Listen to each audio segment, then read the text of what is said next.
Hey guys, tonight we head into the dense, whispering jungles of the ancient Maya world, a place where temples breathe, stones remember, and ceremonial chambers are less about sightseeing and more about surviving rebirth. And trust me, you probably won't survive this night. So, before you get comfortable, take a moment to like the video and subscribe, but only if you genuinely enjoy what I do here. And let me know in the comments where are you listening from, and what time is it for you. Now, dim the lights. Maybe turn on a fan for that soft background hum, and let's ease into tonight's journey together. You're standing at the edge of a jungle clearing. The sun is going down, turning the sky that warm, honey mango hue that always seems too rich to be real. In the distance, just beyond the trees, something looms, massive, stepped and partially reclaimed by vines and moss. You already know what it is. You've seen photos. You read the travel pamphlets, listen to that one podcast about sacred geometry that felt more like someone whispering into a tin can, but none of that prepared you for the real thing. The Temple of Rebirth doesn't have an official name. Not anymore. Locals avoid it. Tourists don't get this far. It's not marked on the map unless you have that kind of map. The stone steps lead upward in precise right angles, geometrically perfect, but weathered like they've been sighed over for centuries. The jungle hushes the moment you step closer. Even the howler monkeys, those little banshee gremlins, go quiet. The air changes.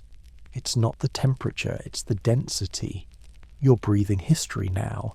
It smells like crushed leaves, mineral-soaked stone, and something sharp you can't identify. Not danger, exactly, but not safety either. You take a step toward the staircase. The ground beneath you crunches nothing unusual, just dried palm fronds, except when you lift your foot, the print doesn't look like yours, slightly wider, toes more squared off. You blink, it's gone. You look up at the temple's peak, barely visible through the tree canopy. It was once painted in vibrant red and blue, pigments that shimmered like wet feathers in the sunlight. Time and weather have stripped most of that away, but enough remains to tell you this was no random pile of rocks. It had purpose, orientation, intention. Historians believe Maya temples were more than places of worship. They were living symbols of cosmic balance. The Temple of Rebirth, as fringe researchers now call it, aligns perfectly with certain solar events and features an interior layout that mimics the Maya understanding of the universe, a layered cosmology of sky, earth, and the underworld. The stone under your fingertips is warm, not sun-warmed, body-warm, as if the temple is alive and waiting. You place your hand on the base of the first stair. A breeze curls around your ankles, and from deep within the temple, you hear a sound, low, rhythmic, like a heartbeat you're not supposed to hear. You step upward, one stair, then another. The howlers return, calling from a distance, but it no longer sounds like monkeys. It sounds like laughter, and the sky darkens. The sun slips beneath the tree line with the soft finality of a door closing behind you. Twilight in the jungle comes fast, like someone forgot to dim the lights gradually. 1 minute the canopy above is gold-dappled and gentle. The next it's a deep, emerald shadow shot through with shades of obsidian. The calls of night creatures begin tentative at first, then in waves.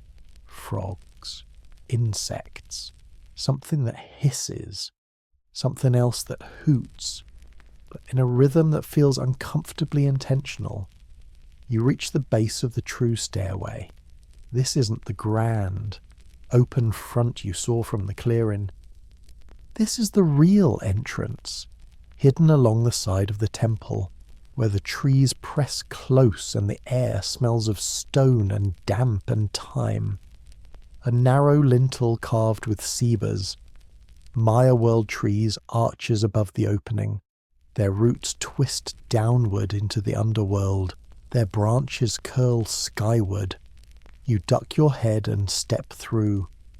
Immediately, it feels like you've passed into another layer of reality. The stone corridor beyond is colder than the outside air, and much quieter. The sounds of the jungle don't follow you in. Even your footsteps are muffled, like the floor absorbs them softly, hungrily. A faint glow pulses ahead. Not firelight, not modern electricity. Something in between. Bioluminescent paint. Maybe, except that it flickers like breath. You move toward it. The hallway narrows, and the walls begin to change. At first they're plain limestone, pitted and damp. But then the carvings begin rows of cedar trees again, but now with human figures growing from them. Some upside down, some split in two, some emerging from the roots in fetal position. You run your fingers over the stone. The grooves are worn smooth, as if countless hands have done the same thing. The depictions are haunting, but not frightening. Not yet. You recognize a pattern: life, death, rebirth, over and over again, in loops of twisting vine and flesh. Then you notice something else. The floor beneath you is subtly tilting, downward, not steeply, but enough that your calves begin to protest, and your balance shifts just slightly with each step. The Maya believed that to reach the underworld Xibalba you had to descend, through caves, through narrow passages, through pain, even. This temple follows the same idea. Rebirth requires the descent first. You stop at a wide stone panel set into the wall. It's covered in glyphs, some readable, some worn away. But the central image is unmistakable. A doorway carved into a tree, with figures emerging from it blindfolded. You stare at it longer than you mean to, because behind you, something creaks. You turn. There's no one there. Of course there isn't. But when you turn back, the panel has changed. The blindfolded figures are gone. In their place, just the open door in the tree, and your own reflection, faintly mirrored in the stone. You keep walking. Scholars still argue whether these types of chambers were ceremonial or instructional. Some think they were for priests to train in symbolic death rituals. Others argue that entire communities participated in these night-long rites of passage, especially before the planting season or during solar eclipses. There's also the fringe theory that the Chiba carvings marked locations of spiritual pressure, places where the barrier between worlds was thin. You definitely feel something. You reach the end of the corridor and find the first true chamber, a stone threshold, low enough that you have to crouch. Beyond it darkness, thick, unmoving, and cold in that way that suggests depth. You hesitate, then duck through, and the air inside the chamber shifts around you like a wet cloth. You straighten slowly, spine brushing the low ceiling as you rise into the chamber. The darkness doesn't give way. Not right away. It holds you in place, thick as syrup, as if light here takes longer to arrive. Your eyes adjust gradually, revealing the soft shimmer of phosphorescent lichen clinging to the walls, tiny constellations clumped in deliberate spirals, and then, as your gaze moves upward, you see them. Eyes, not glowing, just there, carved deep into the walls, dozens of them, some wide and round, some narrow and slanted, others half-lidded like they're halfway through blinking. Each pair stares in a slightly different direction. Yet no matter where you move, at least one seems aimed at you. You try not to think about it. You step forward. The floor is smoother here, polished and slightly concave. A basin of sorts, almost ceremonial. In the centre a small altar stone, square and low. Burn marks scatter across its surface in a spidery web of soot. Ash still clings to the corners. Something was burned here. Recently, you crouch beside it. There's a scent rising from the ash sweet, earthy, almost spicy, like copal resin. The Maya used it in nearly every sacred ceremony. Offerings to the gods, to the spirits, to the ancestors. But here, in this enclosed chamber, it feels like the smoke never fully left. You reach toward the stone, and as your hand hovers over the burn marks, you feel warmth, real warmth, something recently placed, something that's since vanished. You pull your hand back. The ceiling above you isn't flat, it's domed. The stonework creates a funnel shape, like an inverted bowl. Glyphs spiral outward from the centre, too faint to read, but the pattern is unmistakable, a rebirthing womb.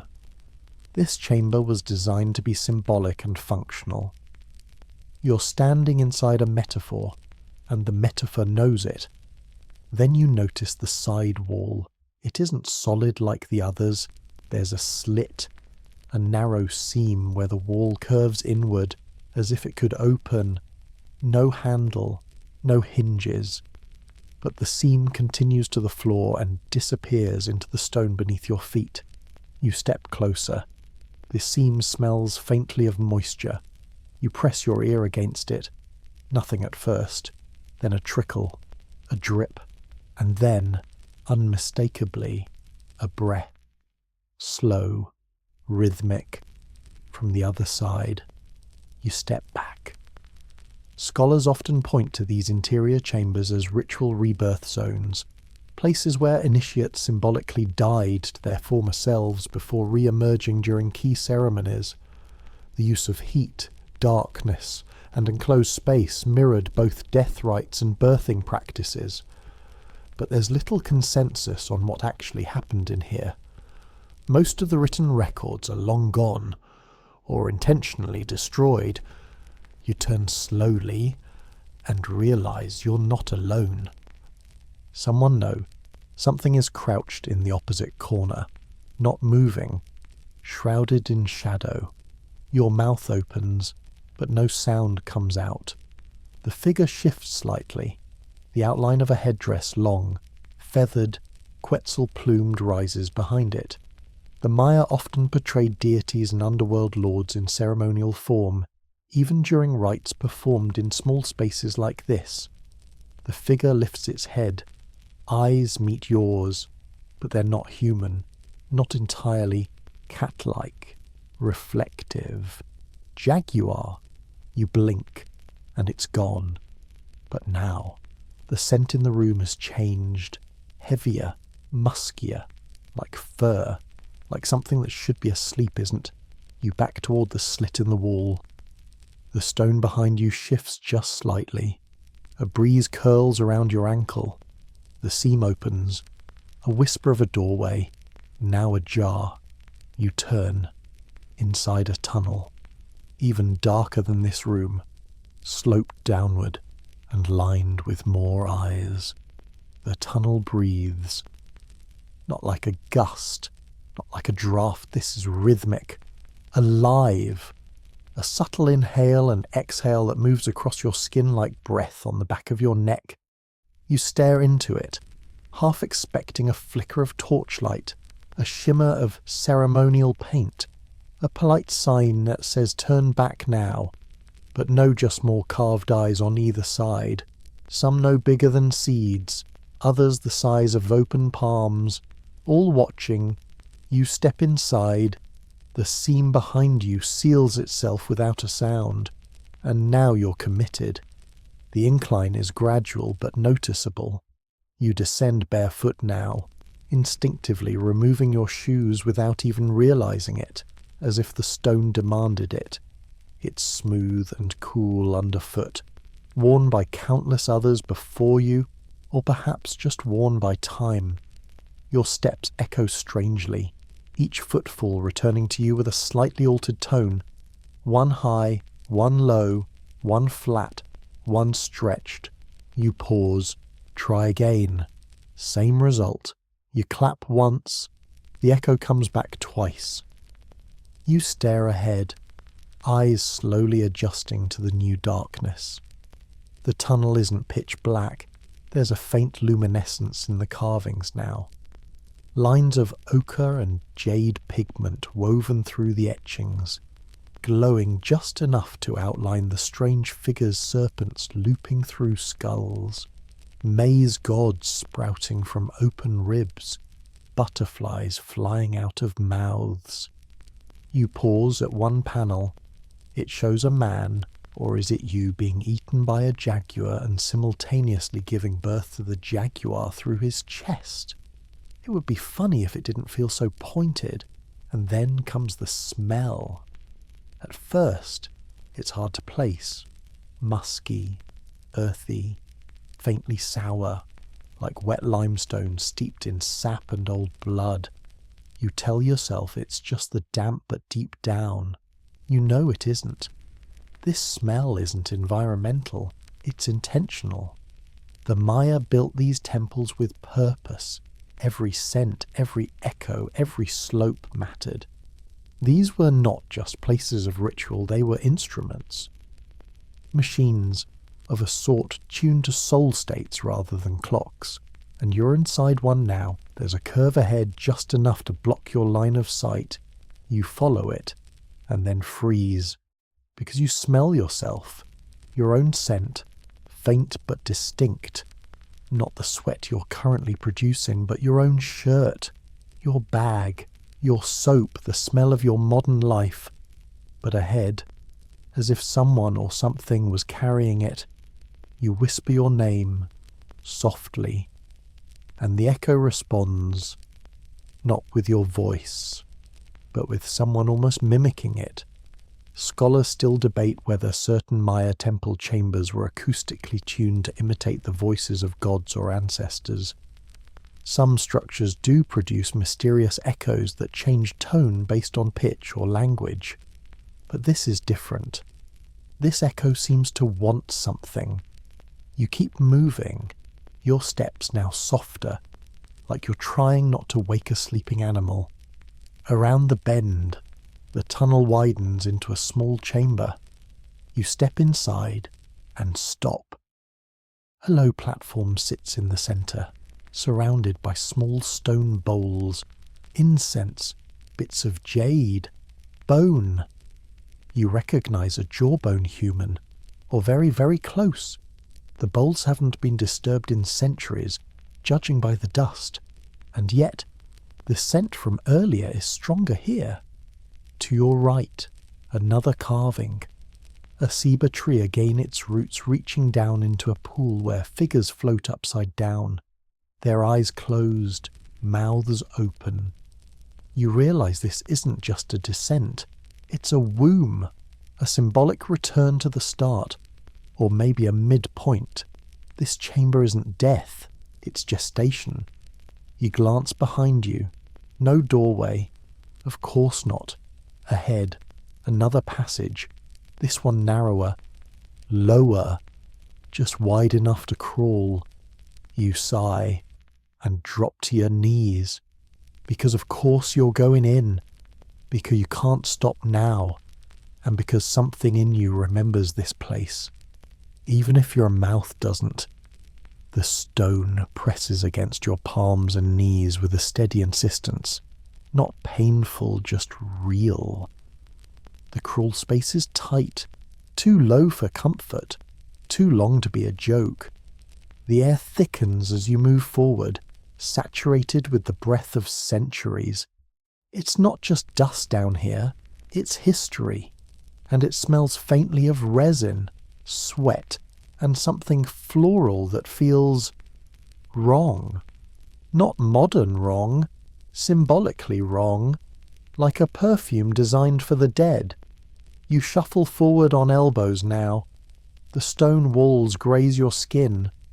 You're inside a tube carved with more ceiba roots twisting and curling, some forming loops, others branching around glyphs.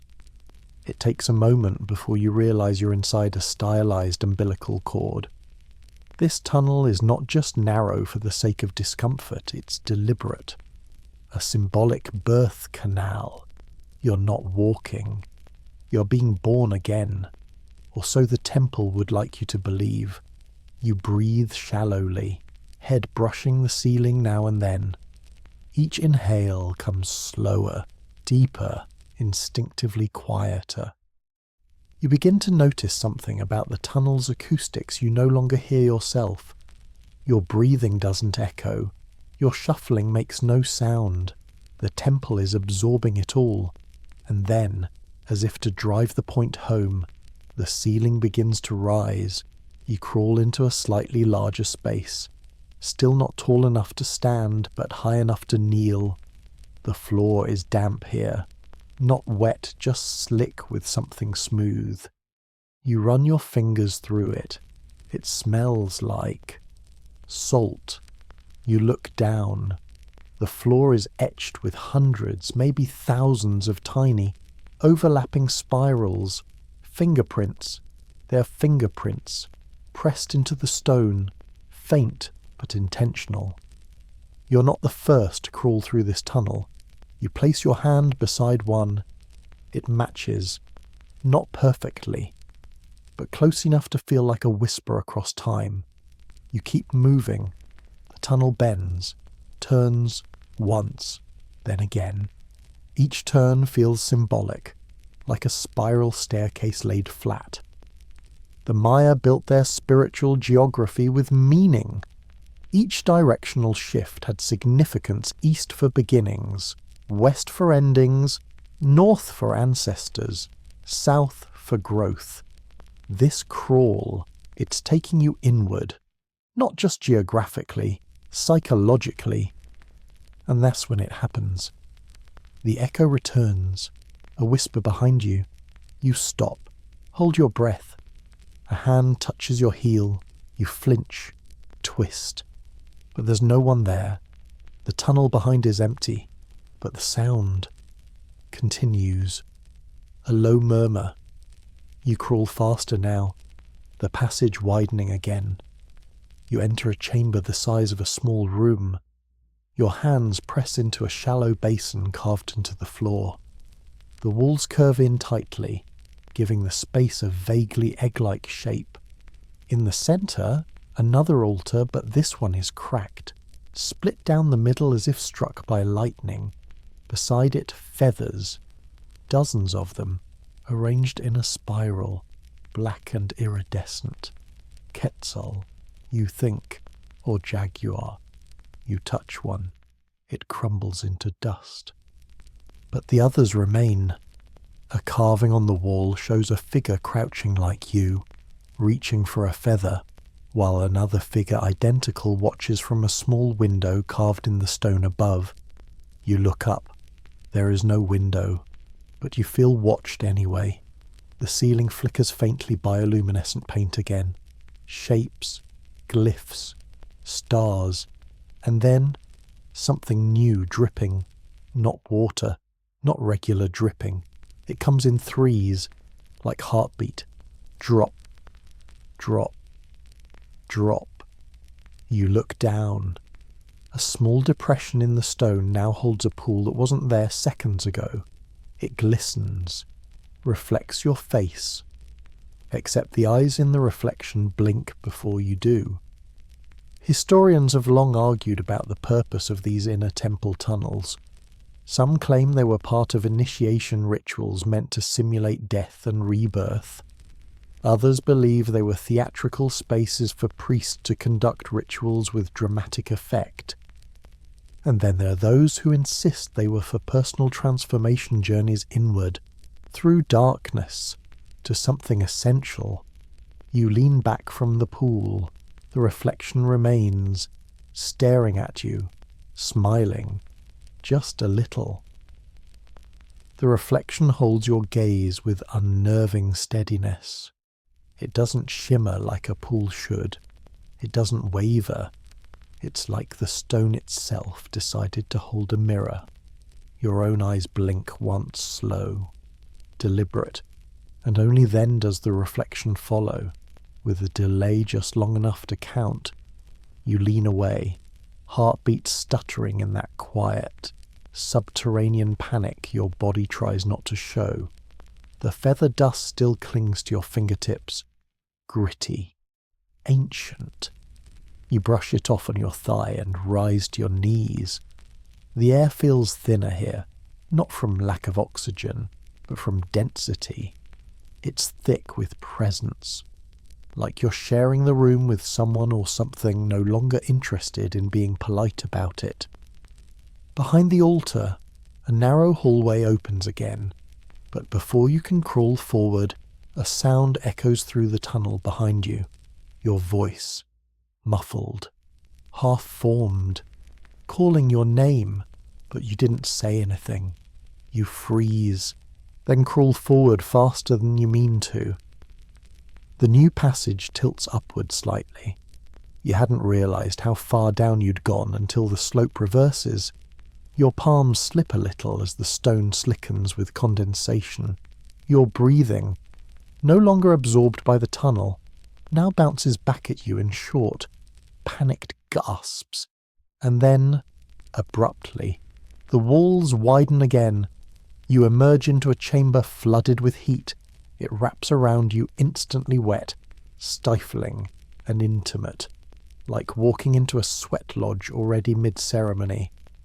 The walls here glisten, not with paint, not with carvings, but with moisture. Steam curls in lazy tendrils from vents in the floor, as if the temple has exhaled just for you. You wipe your brow. The centre of the room is dominated by a stone bench low, wide, and flanked by two tall, rectangular slabs carved with jaguar motifs. Above it, the ceiling forms a low dome lined with obsidian mirrors. You see yourself reflected again, but only partially, like the mirrors are choosing what parts of you to show. This, you realize, is a purification chamber, a rebirthing sauna. The Maya called it temazcal, a steam bath used for healing, cleansing, and spiritual rebirth. These weren't just physical detoxes. They were symbolic deaths. You entered the womb of stone, sweat your old self out, and emerged new. If you emerged at all, you sit on the bench because the room offers no other choice. The stone is warm beneath you, not uncomfortably so, but alive with retained heat. A small bowl rests near your foot, filled with smooth stones and dried leaves. Copal, again. The scent rises thick and sweet. A low hum begins. You didn't make it. It doesn't come from a visible source. It vibrates in the walls. You try to identify the pitch somewhere between a throat chant and the rumble of distant thunder, but it doesn't stop. It changes, adapts, matches your breathing, then your heartbeat, and then, you swear, it matches your thoughts. Each flicker of fear, each moment of recall, each memory surfaces and echoes into the hum, as if the temple is reading you. You try to control your mind. Think of a grocery list. The word banana echoes back in the chant warped and ceremonial. You can't help but laugh. Soft, nervous, but real. And that's when the mist thickens. Shapes emerge within it. Small at first, then larger. Figures cloaked, curved, made of steam and suggestion.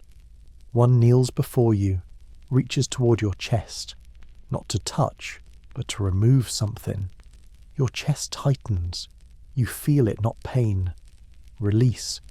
Something inside loosens, shifts, slips out and into the mist. Your breath changes. slows, deepens. The heat no longer overwhelms you. It holds you. You realize the figure is gone. So is the bowl of herbs. Only the bench remains, and you sitting, sweating, eyes open, mouth slightly parted like you were just born, or unwrapped. Historians still debate the exact purpose of these steam chambers. Some link them to childbirth rituals, others to warfare preparation or agricultural rites. A few argue they were tools for ego death, a way to meet the gods stripped of identity. You feel something like that now, lighter, not better, just less. And when you look down, the floor is dry again. No steam, no bowl, just a feather hole, unburned, resting between your feet. You pick it up and realize it's yours. You'd forgotten that until just now, but it remembers you. The feather is long and dark iridescent, catching light where there shouldn't be any. You turn it gently in your fingers. It flutters once, as though moved by breath, though you aren't exhaling. You feel a warmth at your temples, like memory trying to re-enter the room. You rise slowly from the bench. The stone sighs beneath you, not a sound, exactly, but a release of pressure. The mist thins as you walk forward, and the chamber narrows again into another passage. But this one feels different. The floor beneath your feet turns cool again, almost cold. The warmth of the sweat lodge is gone, absorbed back into the walls like it never happened. And ahead, just a few steps away, you see something strange. Light, faint, flickering, but definitely firelight. You move toward it. The hallway opens into a chamber unlike any so far. It's wider, taller, and aligned in a near-perfect circle. The floor is sunken slightly, and in the centre sits a raised stone platform ringed with shallow bowls. Each bowl contains a flame, not bright, not strong, but steady, and none of them cast shadows. You realize why a moment later. There are no shadows in this room, not behind the bowls, not behind you. You raise your hand slowly. Nothing. You're lit but not shadowed. The Maya believed in spiritual symmetry. Xibalba, their underworld, wasn't always a place of torment. It was a passage, a test, a process. Darkness didn't mean evil. It meant transition. You step into the center of the chamber. There's an altar here, lower than the others, a flat surface etched with concentric rings and tiny glyphs too many to read, too closely packed to follow. In the middle, a shallow hole, not large, not deep, but round, almost inviting, a place to place something. You glance at the feather, it flutters again, you hesitate, then gently lower it into the hollow. The flames in the bowls pulse, not brighter but inward, like they're inhaling. The air thickens again, but this time it's charged electric. You feel your hair rise slightly, your fingertips tingle. Then a sound, low at first. Wind through reeds. No, music. Bone flutes. Dozens of them. The sound is breathy, high-pitched, but perfectly in tune. You spin slowly, looking for the source, but the room is empty and still. The flutes play. Maya ceremonies often used bone instruments carved from human or animal remains, intricately designed, tuned to carry long distances. Some believe the specific notes produced by these flutes were meant to summon spirits or send messages across dimensions. The melody isn't chaotic, it's structured, a rising phrase, then a pause, then the same phrase, backward, over and over. You kneel by the altar again, watching the feather slowly spin in the hollow. It shouldn't spin. There's no wind. And yet it turns, faster, then slower, then stops. And when it does, the music stops with it. The silence is so abrupt it takes your ears a moment to catch up. Then, a voice, not in your ear, in your bones, low, measured. You're almost ready. You whip around. No one. Of course not. But the bowls are empty now. The flame's gone, and something has changed. The stone behind you is warm again. You turn. A new opening has appeared, just wide enough to step through. Not crawl, not kneel, but walk. You pause. Historians still debate whether Maya rituals involved theatrical illusions, moving walls, hidden chambers, sound tricks. But they rarely account for what participants felt. The internal shift, the sense of being rearranged by symbols. Some claim its suggestibility, others divine choreography. You step through the doorway, it seals behind you. No sound, just finality. You're in another tunnel now. This one straight, even, lined with carvings of animals, snakes, jaguars, toads, bats, all sacred in Maya cosmology, all tied to transformation. But here, they move as you pass, not physically, just enough to suggest they could. A snake's tongue flicks from its mouth. A jaguar's paw reaches slightly farther into the aisle. A bat's wings fold slowly around a glyph.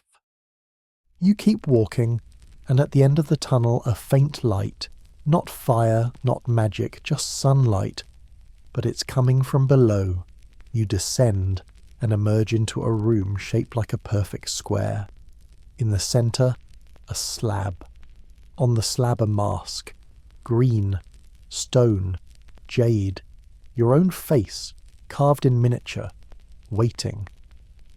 The jade gleams with that cool, wet depth only ancient stone can carry, polished smooth, veined with delicate marbling, and shaped unmistakably in your likeness.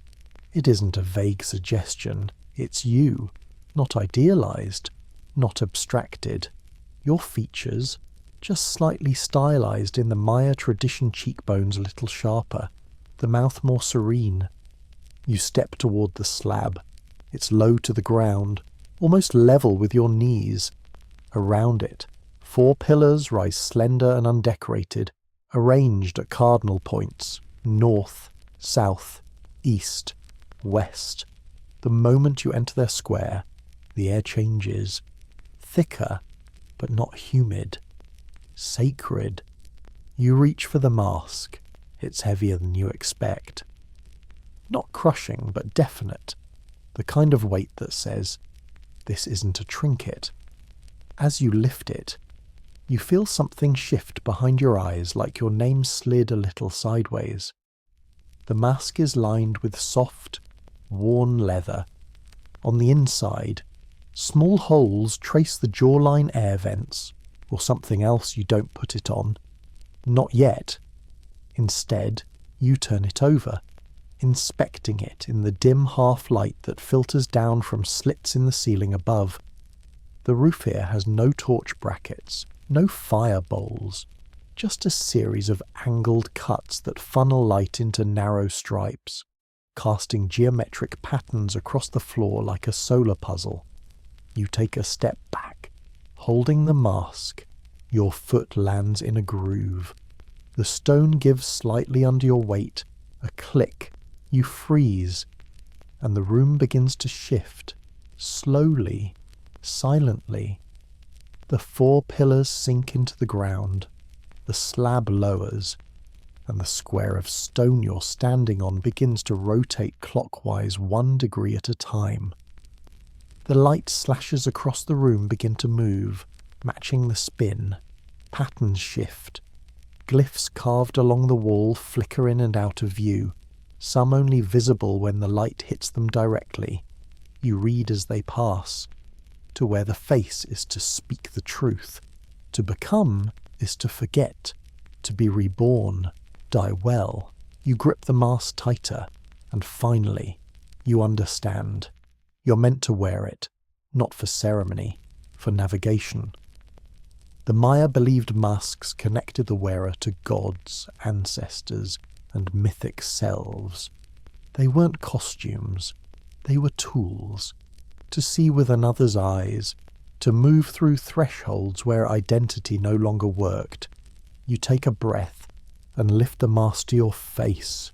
It fits. Of course it does.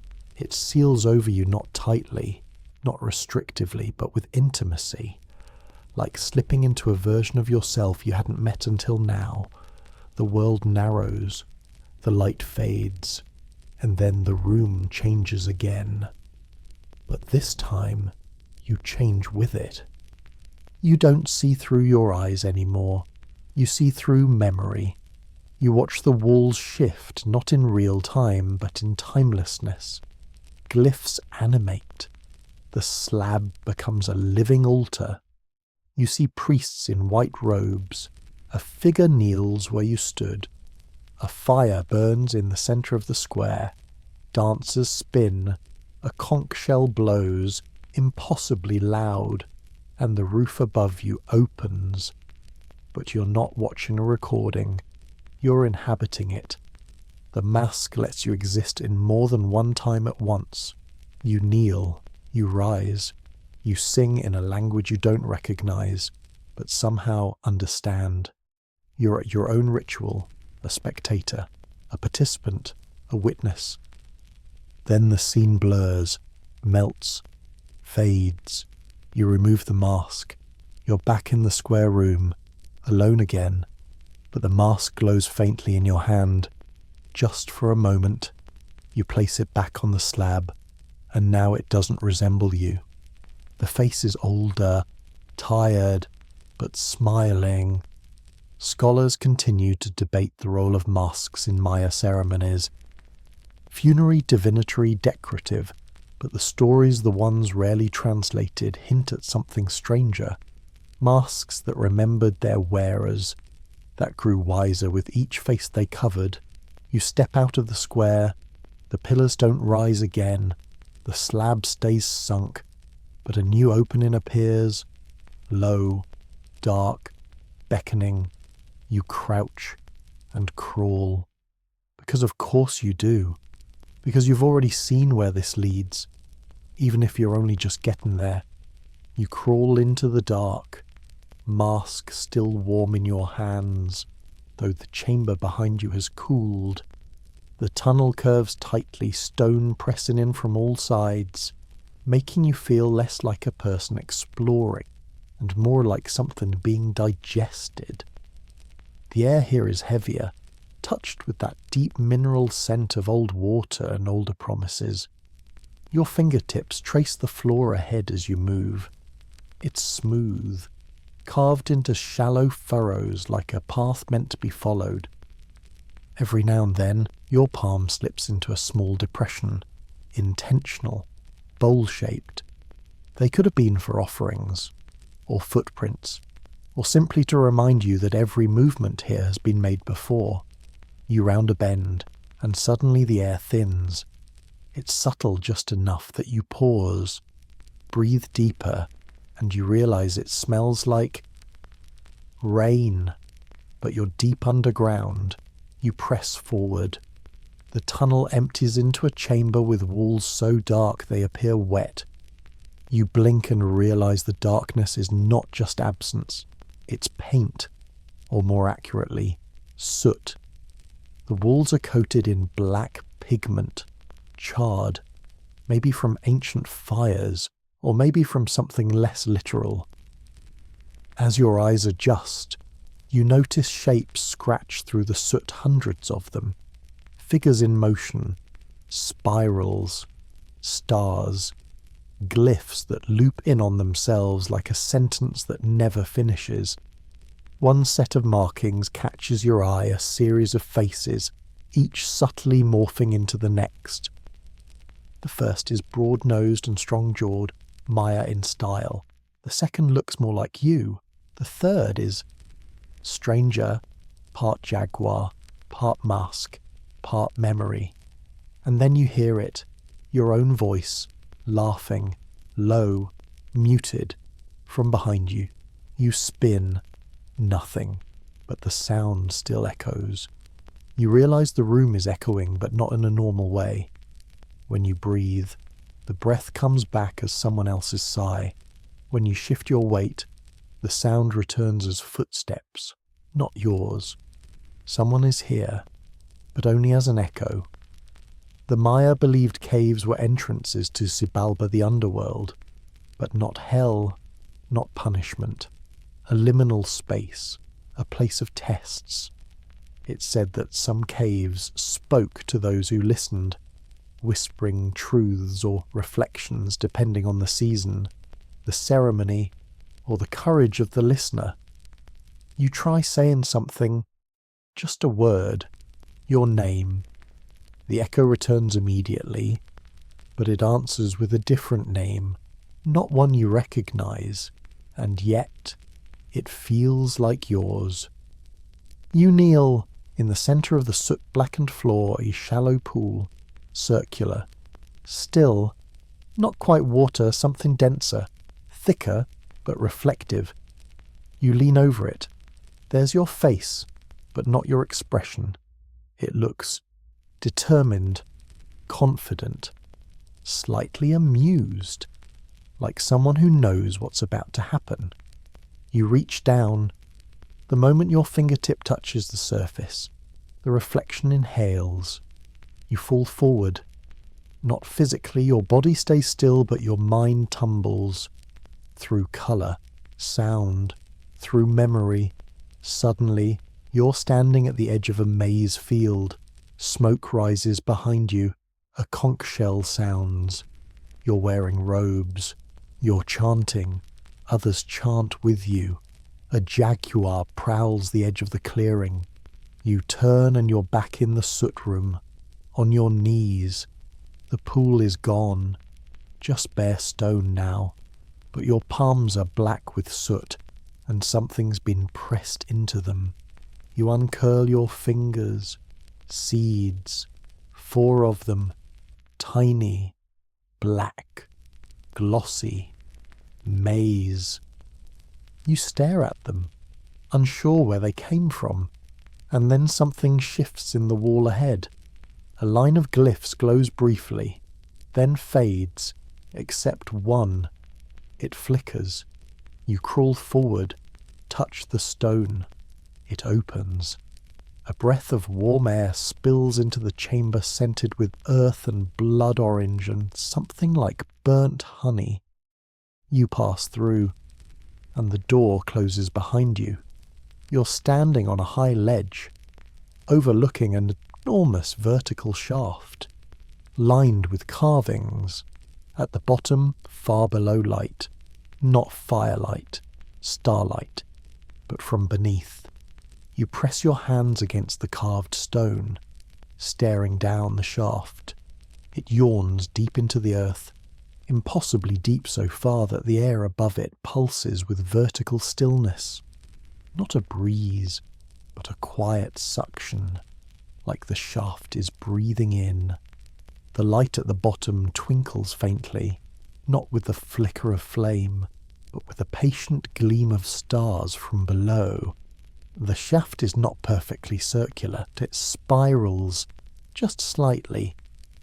You wouldn't notice if not for the way the carvings bend as they descend, forming a helix of story and symbol. Ceiba roots, again. Snake coils, eyes, more eyes. Always the eyes. Your knees go soft just looking at it, but the ledge you stand on doesn't waver. It was made to hold someone like you who would one day peer into this dark and wonder. Is the only way forward? Down. And of course it is. You spot them then small, flat footholds carved into the wall, just out of reach unless you lean over the edge. They descend in a gentle curve, forming a path, not stairs, not even a ladder, a gesture of descent. You pocket the seeds, You tuck the mask under your arm, and you begin the climb down. The first few footholds are easy. The stone still holds warmth, as if someone else just passed through. Your fingers grip naturally. The walls aren't smooth, they're textured, designed for traction. The Maya knew this route would be walked, not once, not ceremonially, but again and again. The descent sharpens your senses. The deeper you go, the more the carvings come alive. Not literally, not quite. But something about the play of starlight from below catches on their edges, creating illusions. A jaguar snarls between two coils of serpent. A figure with an obsidian blade lifts something toward a sky filled with maize. Your foot slips once, and a gust of warm air pushes gently against your back as if something unseen catches you. Not to help, just to remind you that it's watching. You continue downward. At one point, a bat glyph stares out from the wall, its wings outstretched across the width of the shaft. Just below it, a niche. You pause. Inside the niche is a bowl. Simple, clay, unpainted. You lift it. Beneath the bowl, a spiral carved into the stone. Inside the spiral, a glyph you recognize. One from the soot chamber. Return. You don't understand what you're meant to return. So you place the bowl in your lap and sit, just for a moment. And the wall beside you warms. You press your hand to the glyph. The stone gives slightly, and you hear your voice again. But this time, it says something different. You've been here before. You close your eyes, and you feel it. This spiral, this descent, this moment. In another body, in another lifetime. Maybe. But you know the next step. You rise, leave the bowl in the niche, descend further. At last, you reach the bottom. It's not a floor. Exactly. More like a ledge that spills out onto a natural cave. The stone beneath your feet here is different. Not carved, not shaped, just worn smooth by passage. The ceiling opens into a dome above, and from it, the stars shine upward. No sky, no moon, just stars. From below, the Maya believed in the layers of the world, 13 heavens above, 9 layers of Xibalba below. But even in their underworld, stars existed. Sacred stars, spirit stars, lights that guided the soul through its darkest trials. You kneel. The stone is warm. In the center of the chamber, a circle of obsidian slabs forms a ring, maybe an altar, maybe a portal. You crawl to its center and place the seeds. All 4, they rest on the stone, perfectly still, until one begins to spin, then another, then they all spin, softly, slowly, until they stop. And in their place, maize, full-grown, bright green, impossible. But there, you blink, the maize vanishes, the seeds remain. Historians have argued endlessly over the function of these deep shafts beneath Maya temples. Some claim they were ritual wells, others symbolic umbilici connections to the womb of the earth. A few believe they were stages for underworld plays, reenactments of the hero twins descending into Xibalba, but none of them mention the stars, and now you feel them, above, below, inside. It doesn't matter. You rise, and the wall ahead opens. One last door. It leads not upward, but inward. The doorway ahead doesn't announce itself. No sound, no light. It just becomes open. A new path that wasn't there seconds ago, like the temple itself was waiting to decide whether to let you continue. You pass through without hesitation, even though every part of your body is quietly suggesting you don't. You step into a chamber carved like a heart, not metaphorically a literal heart. Rounded walls, deep grooves, ribbed ridges that curve overhead like a protective cage. The entire room pulses subtly, like it's alive, or remembering how to be. And at the centre of it all a throne, not gold, not grand, stone, plain, but the floor before it is worn smooth. Dozens, maybe hundreds, of feet have stood there, or knelt, or offered. You pause at the threshold, something instinctual stopping you. You wait, and in that waiting, you hear something. It starts as a rustle, then a whisper, then a voice, not a word, not a language, but a tone. You feel it vibrate in your sternum. It says, sit. You don't remember deciding to walk forward, but now your hand is on the side of the throne. The stone is warm again, always warm, never hot, just alive. You sit, and something shifts. The walls ripple once very slightly, and from the ridges above, light begins to shine, a faint reddish glow, as though filtered through blood and memory. The Maya viewed the heart as the centre of transformation, not just physical, but cosmic. Some temples are aligned to mirror the human body head, heart, limbs echoing their cosmology onto their architecture. This room, you're sitting in the heart of the temple. And now, the temple knows it. The walls begin to whisper, not loudly, not insistently, but in overlapping layers, like leaves, like ancestors. You can't make out the words, but the meaning presses into you like heat. Images flicker across the room, projected not by flame or mirror, but by memory. You see a child walking backward through a field of maize, blindfolded. A jaguar shedding its skin like a snake. A mask being carved with hands that look like yours. A person, maybe you descending these same steps in a different body, centuries ago. The voice returns. You are the offering, not you have been, not you will be. You are.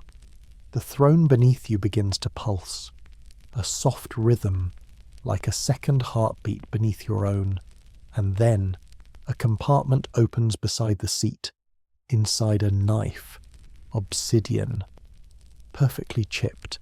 You flinch, but you do not reach for it, because you don't need to. You remember what it's for, and this isn't that kind of story. Instead, you reach into your pouch and withdraw the seeds, still 4, still glossy, still inexplicably warm. You place them in the compartment. The knife vanishes, the seeds remain, the pulsing stops, the light fades, and in the silence that follows, you feel something slip away from you. Not a memory, not a word, something quieter, something older, a belief. It's gone now, and you are lighter for it. The walls begin to shift. The ribbed ceiling opens upward like petals, and for the first time in what feels like days, you see the sky. Not jungle sky, not temple roof, sky, bright, soft, unmoving, streaked with colours you can't name but feel. You rise from the throne, and the walls seal behind you. No tunnel, no crawl space, just a gentle slope of stone ahead, flanked by 2 statues, one of a jaguar mid-pounce, the other of a woman holding maize. You walk between them and find yourself in a long corridor, open to the air. On either side, walls lined with carvings of people wearing masks, hundreds of them, each unique, each serene, each carved with precision. As you walk, you find your own, etched into the stone, mid-stride, eyes closed, smiling. You pause, then place your hand over the carving. It's warm. Of course it is. You walk on. The corridor narrows as you walk, the sky above framed by stone edges that grow closer, like two hands about to clasp. Vines drape lazily from the lip of the walls, and the scent of damp greenery returns your old companion from the jungle's edge. When this all began, you pause beneath an arch where birds are carved into the stone parrots, eagles, quetzals mid-flight, their wings extended toward the heavens. Their eyes are inlaid with tiny jade stones that catch the light like dewdrops. A breeze stirs, cool, unexpected, and layered within it. A sound you haven't heard in hours, the outside world, a cicada, a monkey, the crack of a branch underfoot. You're close now. You can feel it. The corridor leads into another chamber, but this one is strange. Round like the others, but open to the sky entirely. A circle of stone pillars marks the perimeter, and in the centre a mirrored pool. Its surface is perfectly still, not a ripple in sight, as if it has never known disturbance. You walk to the edge and kneel. This time, the reflection stares back properly. It's your face, your current face. But calmer, not wise, exactly, just known. There's no flicker of mischief, no echo that blinks before you do, just you, and then the ripples begin, not from you, but from something beneath. A single bubble rises, pops, and then a voice not in your ear, not in your bones, but in the air itself. You've come far enough to choose. The water ripples again, and now the pool changes. Your reflection vanishes. In its place, two images. On the left, a path, forested, familiar, the world as you left it. On the right, darkness, swirling shapes, flickers of stars, roots, teeth, music, and memory. You don't need to be told what these are. You already know. The choice isn't physical. It's not stay or go. It's remember or forget. The temple doesn't demand one or the other. It simply offers the decision. You stare into the pool, and a glyph begins to surface from beneath, rising like a turtle from the depths.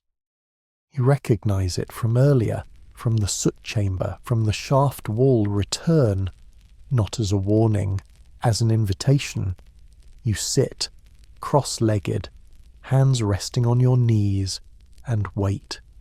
You think of everything you've seen, the laughter that wasn't yours, the face in the stone, the mirrored self in the mask, the seeds in your palm, the bone flutes, the voice that said you've been here before. Scholars say that Maya temples were cosmic replicas, places where heaven, earth, and the underworld aligned. Portals, not monuments. They weren't made to house the gods. They were made to remind you of them, or maybe to remind the gods of you. You close your eyes. The choice doesn't need to be made aloud. And yet, you whisper, I'll carry it. The pool ripples once, then calms. The mirrored surface now shows only sky. No images, no faces, just light. You rise, and behind you, the corridor begins to dissolve. Stone softens into vine. The pillars crack like eggshells. Time resumes.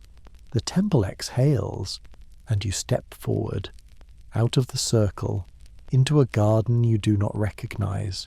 It blooms wildly, flowers you've never seen, trees with fruit that glows faintly. A path appears beneath your feet, but this one is soft, moss-lined, and made for walking slowly. You look down. There's something in your palm again. The seeds. No. One seed, and a sliver of green jade. Cool as ever.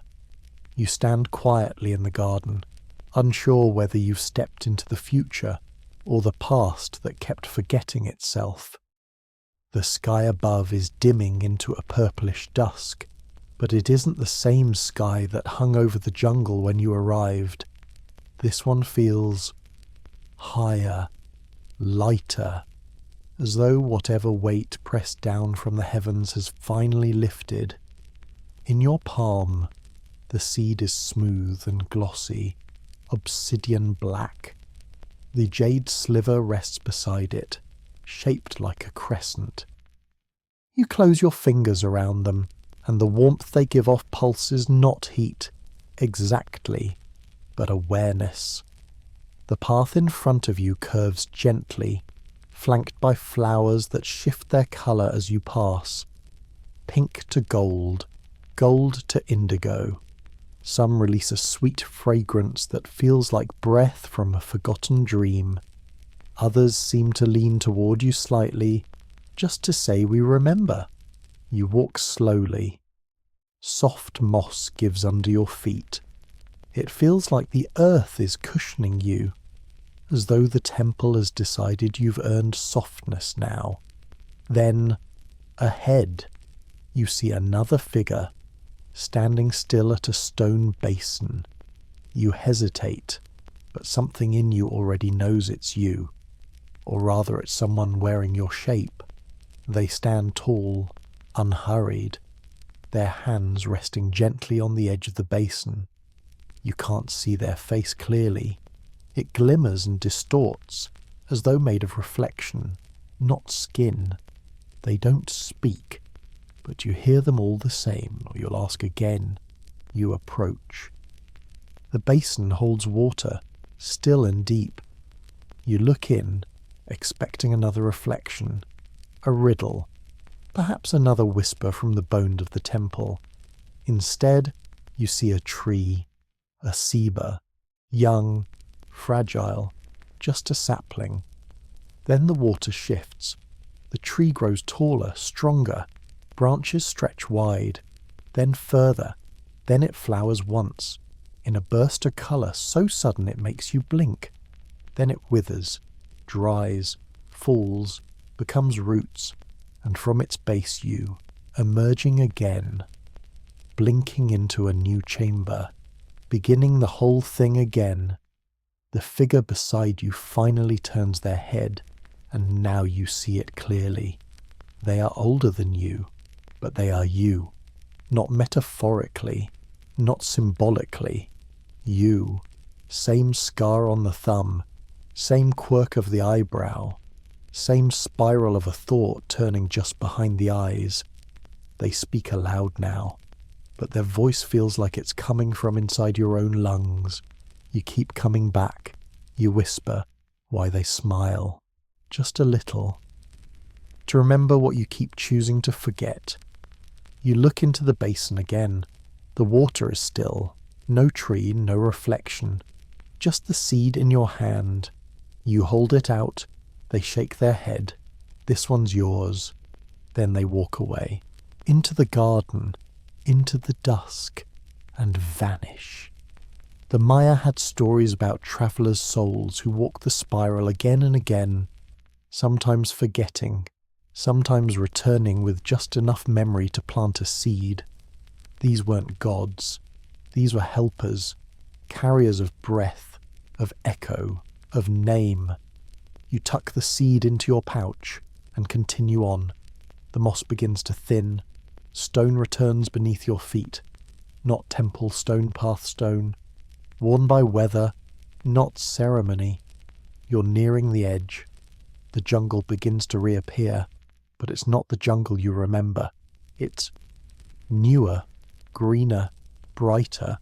Even the howler monkeys are quiet, respectful, almost. Ahead, you see an opening, not a doorway, not a seam in stone, just trees and sunlight.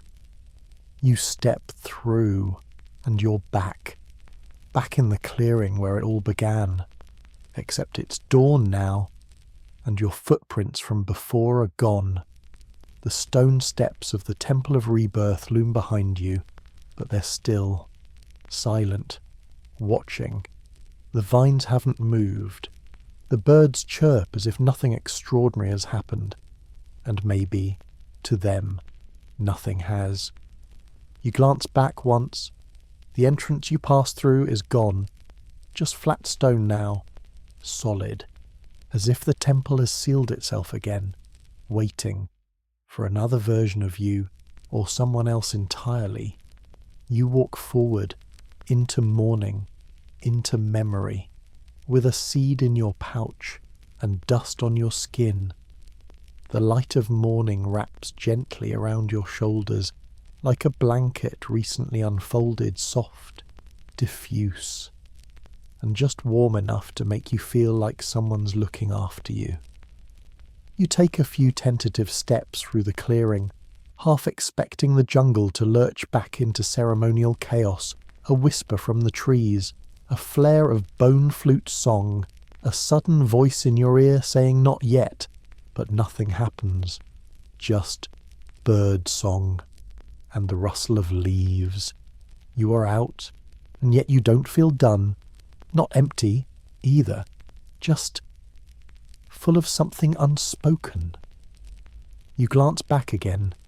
Still no trace of the doorway you passed through, nor the corridor, nor the carved walls pulsing like a heart.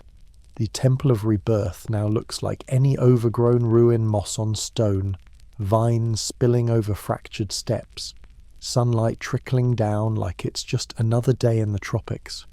You exhale and realize something new. You're not breathing the same way. It's quieter, deeper, like your ribs have grown taller inside you. Your hand drifts instinctively to the pouch. The seed presses against your fingers, smooth, still warm, still watching. You start down the narrow trail you came in on, or what you think is the same trail.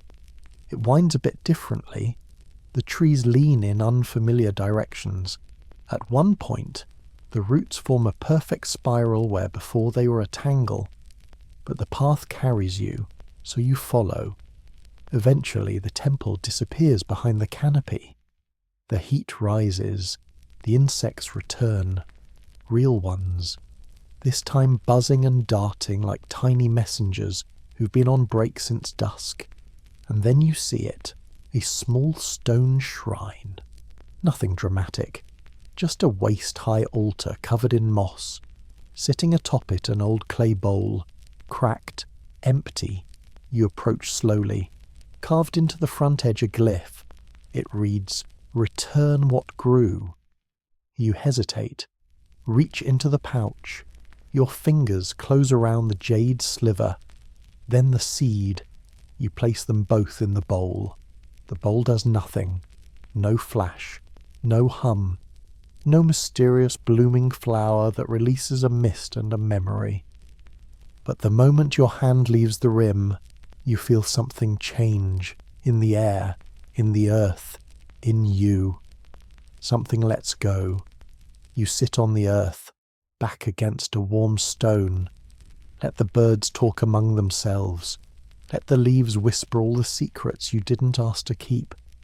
Historians rarely speak of what happens after the ceremony. Their records focus on architecture, burial goods, ceramic fragments. But the stories, when told properly, suggest that no one left a temple like this quite the same. They'd forget pieces of themselves, or find pieces they'd lost, sometimes both. A breeze lifts your hair. For a moment, it carries the scent of copal. Then it's gone. You rise. There's a clearing ahead, and beyond that, a footpath. Faint tire tracks. A familiar sign in Spanish and English site closed. Dangerous structure. No access. You smile. Because of course it's closed. Because you weren't supposed to be here. Not in that way. You follow the path. It bends once, twice, and brings you to a dirt road, and then a sound, a vehicle, distant, approaching. You could flag it down, you could return, or you step off the path, into the trees, not to escape, just to walk for a little longer, just to listen.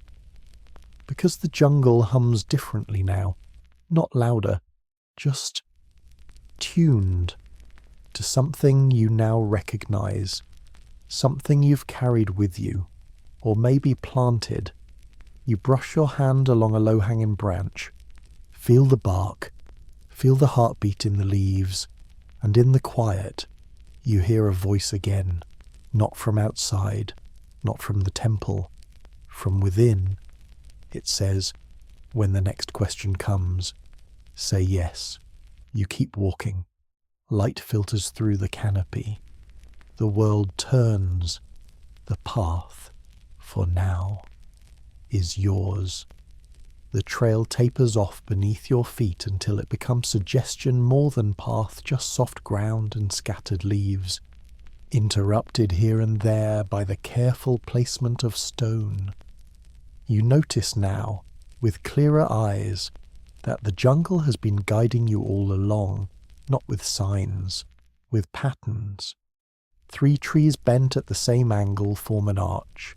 A circle of fungi rings the base of a ceiba sapling, newly sprouted.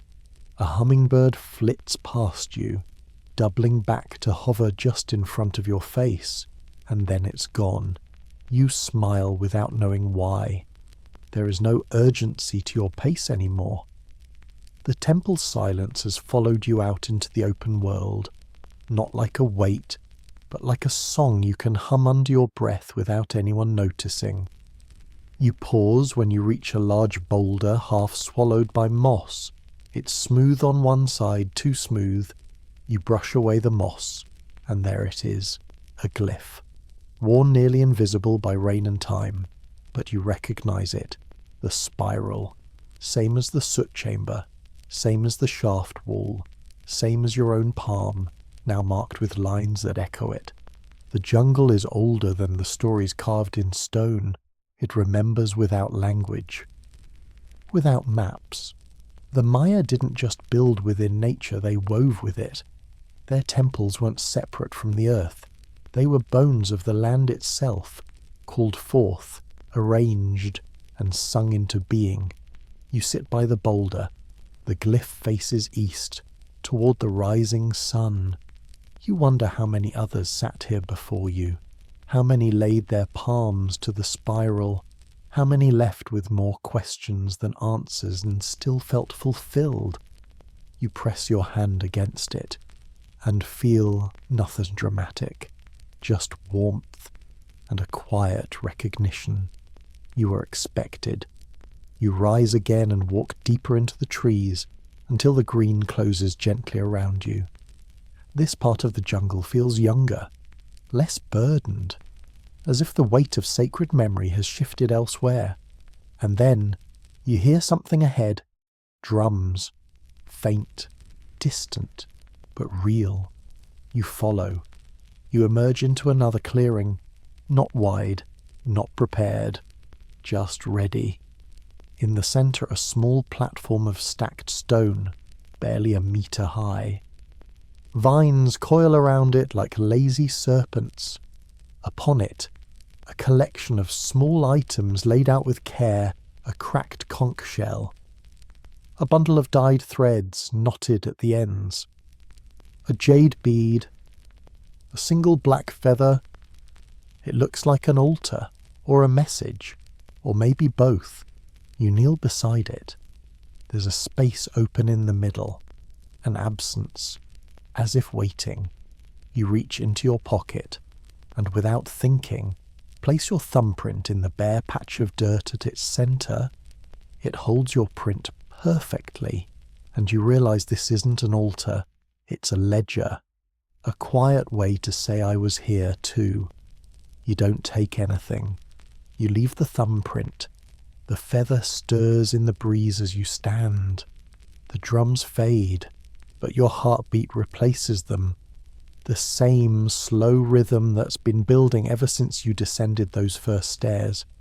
You follow it, down the path that isn't a path, between trees that aren't just trees, and suddenly you're near water, a wide, glassy pool, clear to the bottom, the kind of place no map marks, but every soul knows when it sees it. You kneel, touch the surface, cool, steady. And beneath the reflection, barely visible, you see a shape, A figure, not threatening, not divine, just watching. Then it nods, just once, and fades. You drink from the pool, it tastes like stone and leaf and something sweet you can't name, and you laugh, because you're not lost. You never were. You were just returning. You lie back beside the pool and let the light dapple your face through a cathedral of leaves. No sounds now but the slow drip of condensation off a branch, the occasional snap of a twig in the underbrush, and your own breath, long, even softer than it was before the temple. The sky above is pale blue, streaked with the wisps of clouds already surrendering to midday heat. But time doesn't hold the same shape it did before. Minutes feel like hours, or maybe seconds. The jungle's clock runs in spirals, not ticks. You close your eyes, and the temple pulses behind them, not with images, with sensations. The heat of the sweat lodge, the tight, slow crawl through the tunnel of roots, the echo that wasn't yours. The laughter behind your reflection, all of it still there, all of it settled now. You sit up slowly and reach into your pouch. There's nothing left in it, but that's not true. You pull out a small stone, not jade, not obsidian, just stone, rounded, smooth, etched with a spiral no bigger than your fingertip. You don't remember placing it there, but it fits your hand perfectly. You turn it over once, then twice, and place it gently at the edge of the pool. It's not an offering, it's an acknowledgement that this happened, that you remember, even if you don't need to say it out loud. The Maya didn't mark their holy places with signs or fences.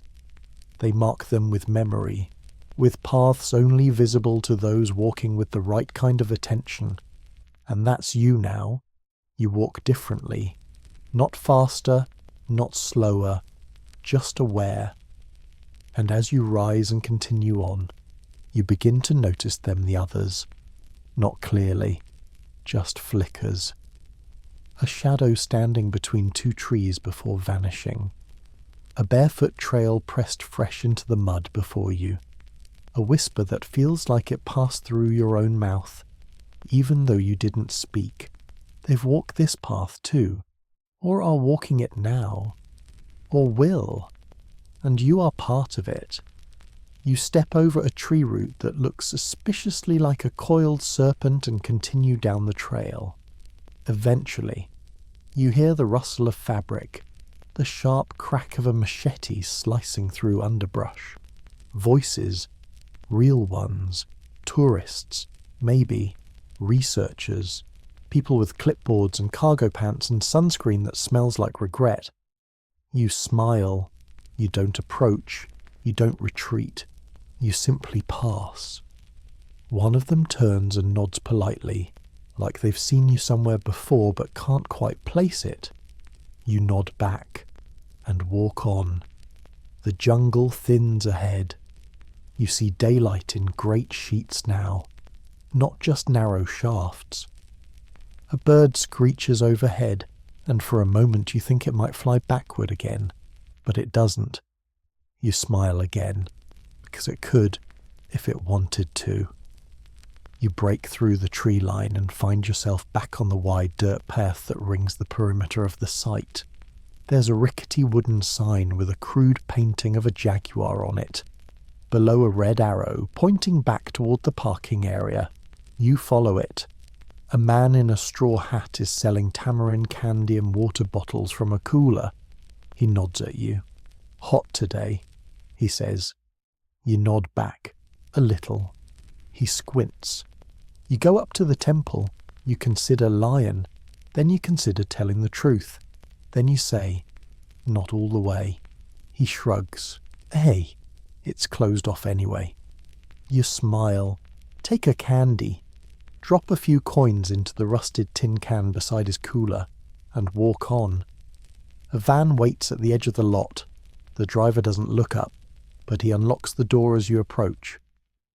You slide into the back seat, windows down, the breeze brushing your cheek like a familiar hand. As the engine starts, you glance back through the window. The jungle waves, just slightly, and the temple unseen waits, not for you, but for the next version of the question. The van rumbles to life with a gentle shudder, and you let your head rest against the window. Dust curls up from the tires as the driver steers the vehicle down the winding road, back toward the world you left behind. But the jungle doesn't disappear behind you. It simply recedes, pulling its mysteries back beneath the canopy, like a breath being held. You watch the trees blur past. They look ordinary now.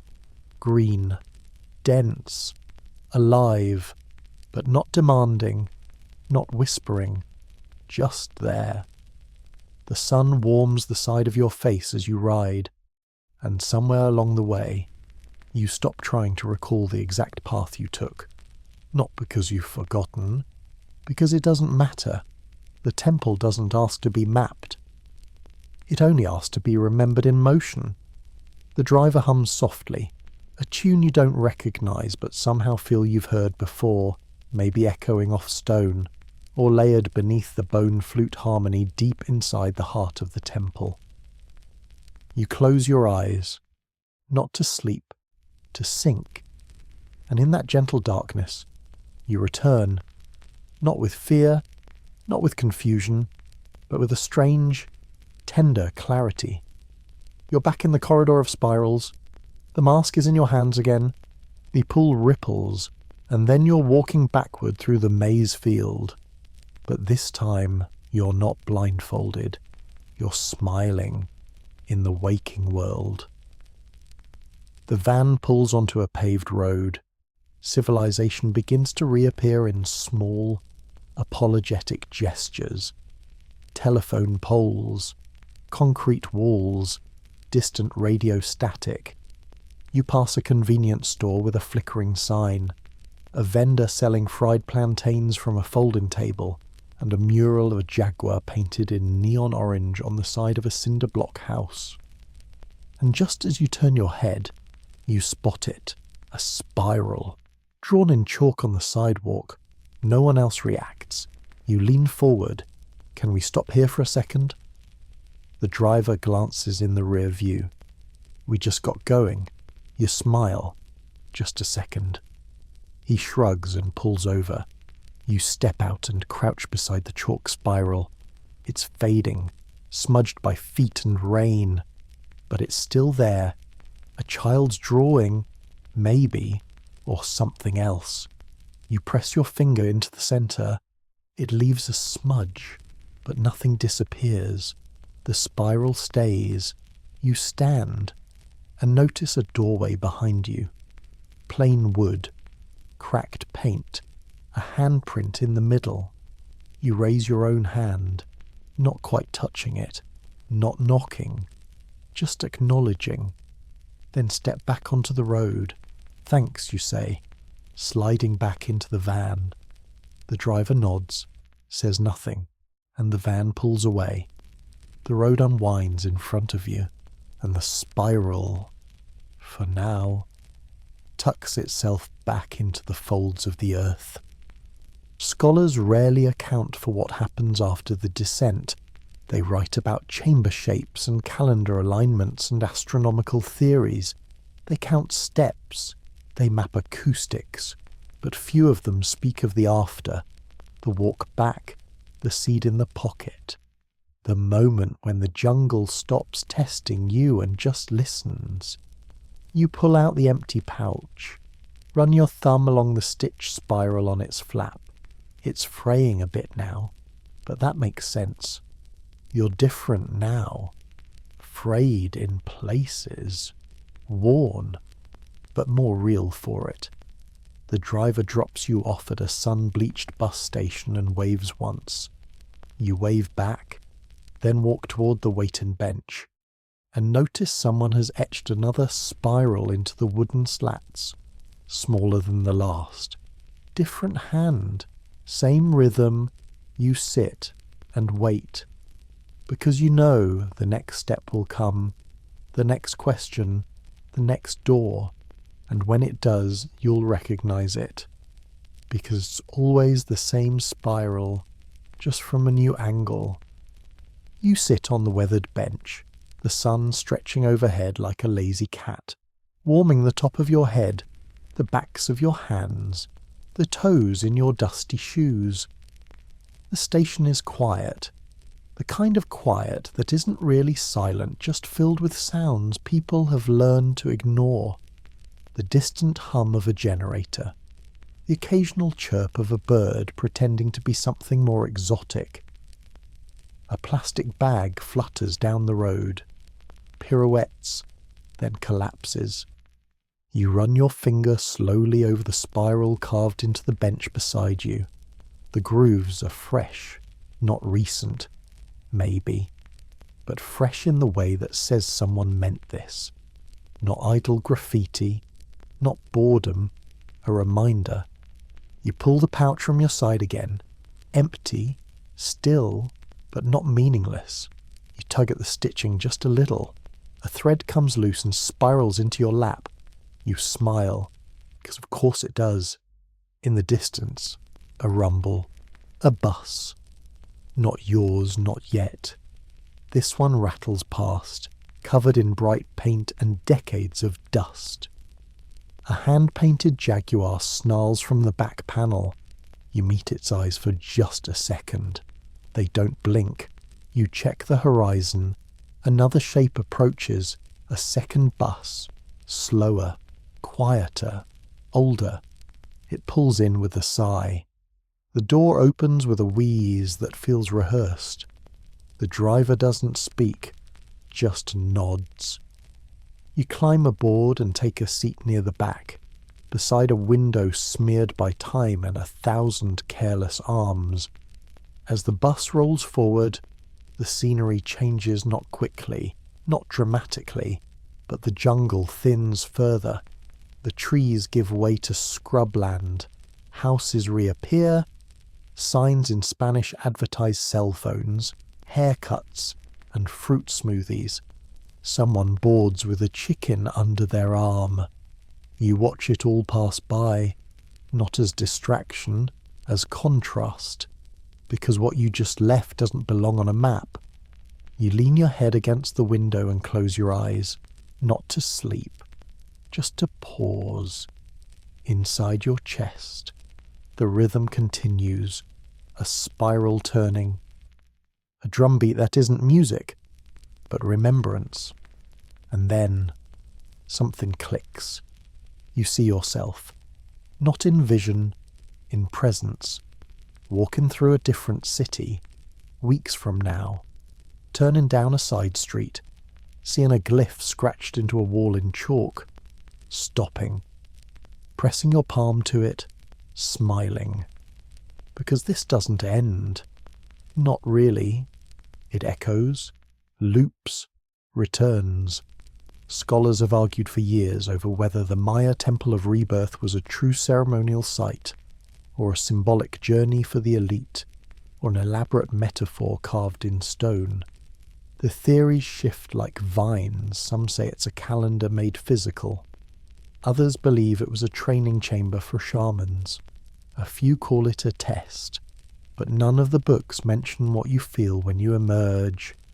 The softness of the air, the change in your walk, the quiet joy of seeing spirals in everyday cracks, the way your reflection seems slightly slower than it used to be, like it's waiting to see what you'll become next. You open your eyes. The bus has stopped. A small village, a dirt road, children chasing a dog. No reason to get off here, except that something in your hand is warm. You look down. It's the seed, the one you left in the bowl, returned, somehow, without ceremony. You close your fingers around it. The door to the bus creaks. You rise, step out. The village doesn't greet you. It doesn't need to. You're not a visitor. You're carrying something. You pass a wall where someone has painted the ceiba tree in blue and green. Its roots stretch wide. Its branches reach stars. At its center, a spiral. You touch it. The wall warms. And from somewhere, maybe the tree, maybe the stone, maybe the sky, you hear a whisper. You're not done yet. You nod and keep walking. You follow the narrow village road, the seed still warm in your hand, as though it has a pulse faint, slow and steady. The houses here are humble, plastered in layers of faded pastel paint and shaded by hanging bougainvillea and crooked roof tiles. A man sits under a tree with a basket of guavas and doesn't look up when you pass. A woman sweeps dust in circles from a doorway that doesn't need sweeping. No one stops you, but a few glance at you like they already know why you're here. You pause at a crossroads. No sign, no landmarks, but there's that feeling again, a pull, like gravity adjusted itself by a single degree. To the left, the road climbs a hill. You take it. Halfway up, a small building appears, one of those structures that looks abandoned until it doesn't. The door stands open. Inside, darkness, cooler air, stone floor, no decoration, save for a single spiral carved into the threshold. You step in, your eyes adjust. The room is round, low ceiling, one bench, and in the centre, a woman. She sits on the floor, legs folded beneath her, weaving something small and simple from thread red, green, black. She doesn't look up, but she says, "It's about time." You stand, uncertain. She gestures without stopping her work. Place it. You look around. In front of her is a shallow clay dish. You step forward, palm open, and let the seed fall into the centre. It lands without a sound, and the moment it does, her fingers pause. She finally looks up. Her face is lined, not ancient, not young. Her eyes are quiet but deep, as if they know several versions of you, not just this one. "You've carried well," she says. Then, "You've walked the spiral." You nod, because what else is there to say? She stands, places the woven thread in your hand. It's not a bracelet, not a necklace, just a loop, a circle. You understand. It's yours now, she says, until it breaks. Then what? She smiles. You'll return, or someone else will. You step back. Let the light guide you out the door. When you emerge, the village is gone, or perhaps it's changed. Ahead is a wide field, golden with afternoon light. Wind ripples through maize stalks just tall enough to whisper secrets you can't quite hear. A path winds through it, narrow and neat. You follow. Halfway through, you stop. A tree grows in the centre of the field. A ceiba, young and thin but defiant, stretching skyward. At its base, a stone, simple, smooth, and carved with one word. Remember. You sit. The wind curls around you. The seed is gone. The thread rests in your palm, still warm.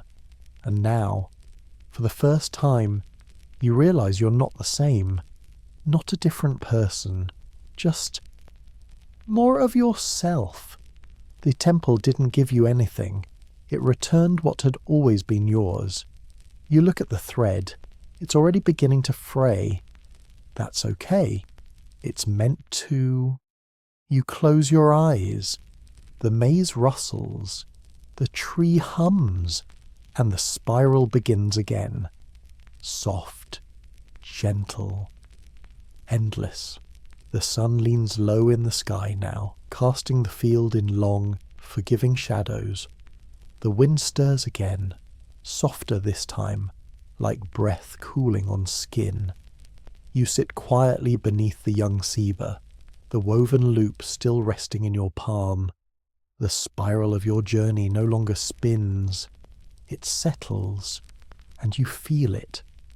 Not triumph, not completion, but stillness, the kind that lives just after transformation. You lay the thread at the base of the stone right over the word remember. It doesn't feel like a goodbye, more like leaving a page in someone else's book, an invitation written in silence. The field does not applaud, the tree does not shimmer, the temple does not call you back, because it no longer needs to. You've carried it with you, in breath, in shadow, in the slow curl of a story retold in a different body, a different voice, a different season. You rise slowly, stretch, exhale. And as you begin walking again through the maze, through the warm gold light, the thoughts begin to recede, not vanish, just loosen, like leaves falling from the shoulder, one by one, until you feel bare again, ordinary again, which is the point. The spiral turns inward so it can turn outward again. When you reach the road, you find a familiar marker, the jaguar mural on the side of a building, half hidden by ivy. A rusted truck passes, a child waves, a dog barks once and then forgets. Everything is as it was, and not at all. You pause beside a wall covered in old graffiti. Your hand lifts before you even think about it. The spiral flows from your fingers like muscle memory, chalkless, inkless, but present. Then you walk away. You don't look back, because a spiral doesn't need watching. It only needs walking. And now, your feet are still. The spiral has turned, not closed. The path beneath you softens into memory, and the breath you didn't know you were holding slips quietly from your lips. The temple sleeps again, but not entirely. Somewhere in a corner of your chest, its rhythm still pulses, slow and gentle, like the beat of a drum you only hear when everything else is quiet. And in this quiet, the jungle leans in, not to whisper, not to test you, just to listen. You've carried the weight. You've left the seed. You've worn the mask and met the reflection that blinked before you. You've returned, as others have, and as others will. So let your breath deepen. Let the journey dissolve from words into sensation. The warmth of stone under your hand, the cool curve of a carved bowl, the sound of water dripping in threes. You're no longer walking. You're no longer watching. You're simply being. And in this soft night, this cradle of quiet, the spiral curls around you one final time, not to lead you anywhere, but to keep you still, safe, centered. So close your eyes. The temple will keep its memory. You've left it better than you found it, and when you wake, you'll still carry a trace of the jungle in your breath, a thread in your pocket, a rhythm in your ribs, and that will be enough. Good night.